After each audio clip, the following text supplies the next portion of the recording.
Oi aí, meus amores, hoje eu vou estar ensinando pra vocês como você está apanhando aí símbolos, tá? Vocês vão estar vindo aqui na Play Store, vocês vão estar pesquisando aqui teclado, ó, vocês vão vir aqui embaixo e vocês vão ter que achar esse daqui. Eu não sei falar esse nome aqui, me desculpem. Aí é o teclado do Google, tá? Aí vocês vão configurar tudo certinho. Ó, aí pra vocês terem os símbolos, vocês vão ter que estar aqui, ó, abaixando. Você tem que estar escrevendo aqui: símbolos e personagens legais.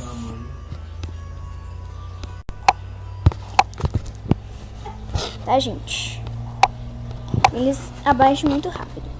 Ó, esse primeiro aqui tem que ter essa carinha kawaii, tá? Senão não é. Vocês vão estar configurando tudo e tal, tá, gente? Aí, ó, vou mostrar pra vocês o que eu fiz. Esse daqui que eu fiz até agora, tá? No próximo vídeo eu vou estar conversando com o Tex, tá, gente? Então, espero que vocês tenham gostado do vídeo. Deixe seu like, se inscreve no canal se você for novo, ative o sininho de notificações e tchau, meus amores!